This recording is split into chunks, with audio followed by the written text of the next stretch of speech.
Le premier bulletin de la journée que nous ouvrons avec le Parti démocratique sénégalais, le chargé des élections s'en prend à Karim Wade qui assure de fait la direction du parti Cheikh Tidiane. L'une des divergences profondes tourne sur le retour donc de Karim Wade, dont l'absence porte un préjudice lourd au parti. C'était le cas lors des dernières élections locales. Le chargé des élections du PDS soutient que son retour étant un impératif, cher Dian, que je vous propose d'écouter au micro d'Abdoulaye Anne.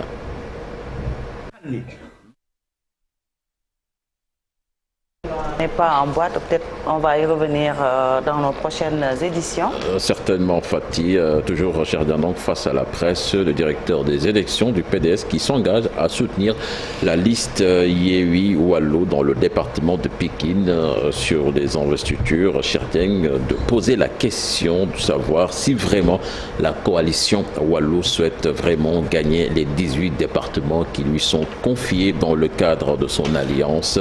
Certainement, nous y reviendrons tout à l'heure dans la prochaine édition, bien à 8h. Et puis, affaire Sweet Beauté, les auditions se poursuivent dans le bureau du doyen des juges. Selon le quotidien L'Observateur, Fatih Sidi Ahmed Mbaye a été confronté au mari de Ndeye Khady Ndiaye, la propriétaire du salon de massage.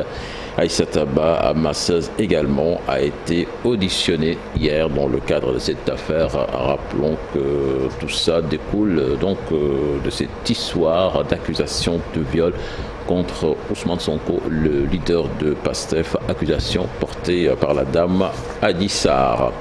Nous parlons de toute autre chose à présent avec les travailleurs de la Poste qui ont marché hier à travers les rues de Dakar, accompagnés de ceux de la RTS, du Soleil, de l'agence de presse sénégalaise. Ils dénoncent la mauvaise gestion de ces différentes entreprises du service public entre une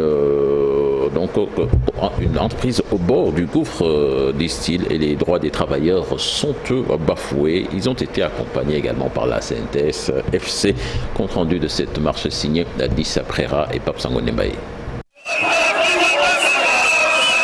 Du rouge sous un soleil de plomb, les travailleurs de la Poste ont décidé d'afficher leur ras-le-bol dans la rue. Avec plus de 150 milliards de déficit, les postiers dénoncent aussi une gestion gabégique de la boîte. Elle souffre de la gestion chaotique, calamiteuse, népotique, mais aussi clientéliste des directeurs généraux que le président de la République a l'insigne honneur de nommer au sein de ces entreprises nationales. Quand on tient compte de la situation de la Poste, nous constatons que ce patrimoine national, nous constatons que ce service public d'intérêt primordial est en train de mourir à cause d'une gestion, à cause aussi également de laxisme. Une entreprise publique à l'agonie, des emplois menacés, la violation des droits des travailleurs dans la fonction publique est devenue monnaie courante selon la CNTS FC. À la RTS, au Soleil et à l'agence de presse sénégalaise, les travailleurs également vivent des violations.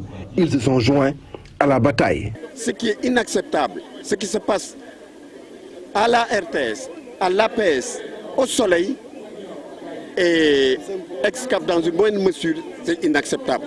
Aujourd'hui, la violation des droits et libertés des travailleurs a changé de camp dans la fonction publique. Et ceci jure d'avec les positions et les réalisations, les actes que pose le gouvernement. Muy Excaf, muy RTS, muy DGID. Que ce soit à la DGID, ESCAF, à la RTS, à l'APS, l'intimidation des travailleurs, surtout des syndicalistes, est monnaie courante. Il y a des entreprises où on vous photographie lors d'une simple assemblée générale. Et rien que pour la direction, vous sanctionne.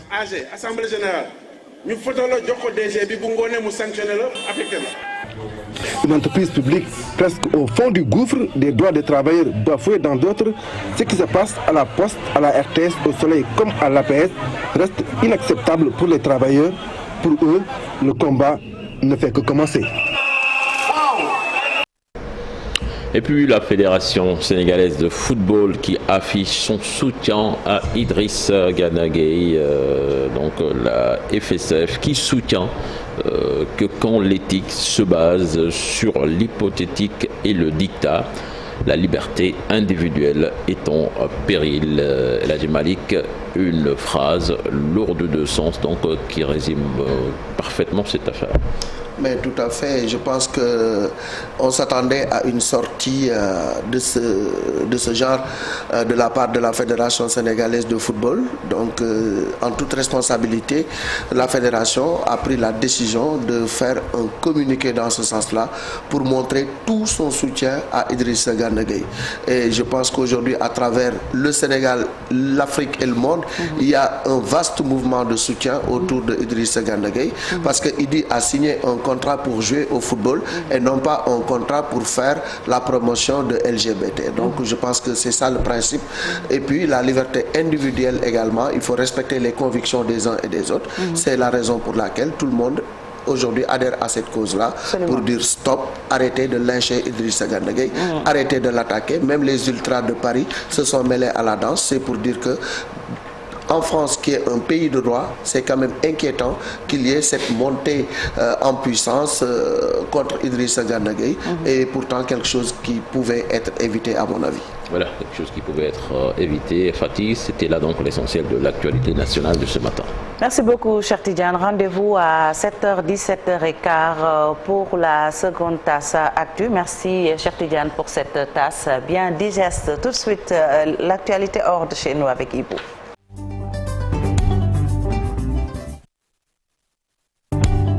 Alors, Ibou, nous démarrons en Ukraine. Les bombardements continuent de plus belle dans la partie est du pays. Exactement, Sokhna Fatih, et le gouverneur de la région de Severodonetsk a annoncé hier tard dans la nuit que des bombardements russes ont fait 42 morts et 12 morts et 40 autres blessés. C'est à la suite de bombardements russes sur la ville, donc dans l'est de l'Ukraine, quasiment encerclée par les forces de Moscou, a annoncé donc que le gouverneur régional, Sergueï Gadaï, estime que la plupart des tirs ont touché des immeubles d'habitation et le bilan pourrait s'alourdir vu l'impossibilité d'inspecter les zones bombardées. Pour rester toujours avec l'Ukraine, le Congrès américain débloque 40 milliards de dollars pour le pays, donc soit 22 400 milliards de francs CFA. Cette enveloppe gigantesque est une illustration du soutien militaire et humanitaire promis par Joe Biden à Kiev. Elle a fait l'objet d'un consensus rare parmi la classe politique. Le Sénat américain a nommé par ailleurs une nouvelle ambassadrice du pays en Ukraine. Le projet de loi déjà validé par les élus de la Chambre de la semaine dernière n'a plus qu'à être ratifié par le président Biden. Au Cameroun à présent, malgré les tensions, le pays célèbre le 50e anniversaire de l'Union camerounaise. Donc, jour férié au Cameroun ce vendredi pour la fête nationale. À Yaoundé, un défilé militaire et civil va marquer donc les 50 ans du référendum de 1972 qui mit fin à la forme fédérale de l'Ouest de l'État, un Cameroun oriental et un Cameroun occidental pour donner naissance à la République unie du Cameroun. Un record de plus de 59 millions de personnes déplacées en 2022. Une nouvelle étude sur les migrations publiée jeudi révèle le nombre alarmant de déplacés dans le monde. Selon le rapport annuel de l'International Displacement Monitoring Center, les personnes déplacées internes étaient de 59 millions en 2021, soit 4 millions de plus que l'année précédente. L'Afrique subsaharienne est la région qui a enregistré le plus grand nombre de déplacements internes avec plus de 5 millions rien qu'en Éthiopie. Pour parler culture et nécrologie, mort du compositeur grec Vangelis Génis, autodidacte et touche à tout, le compositeur grec de la musique des films Blade Runner, mais également des chariots de feu. Vangelis Papatanasiou, surnommé Vangelis, est décédé à l'âge de 79 ans, mondialement célèbre. Il aurait marqué le rock psychédélique, puis la musique électronique et reçu également de nombreuses distinctions. L'annonce a été faite sur Twitter par le Premier ministre grec Kyrianos Mitsotakis. Et pour terminer, Fatih, le vaccin chinois anti-Covid-19 Covidesia reçoit l'homologation d'urgence de l'OMS. L'Organisation mondiale de la santé a annoncé hier jeudi l'homologation d'urgence de ce vaccin. Objectif, permettre à la population mondiale de pouvoir se prévenir pour pouvoir éviter également la Covid-19. Ce vaccin est basé sur un adénovirus humain modifié. Il est administré en une seule dose selon l'OMS. Merci beaucoup Ibou. À tout à l'heure également pour la version Wolof. Tout de suite, retrouvons Chérif pour la revue des titres.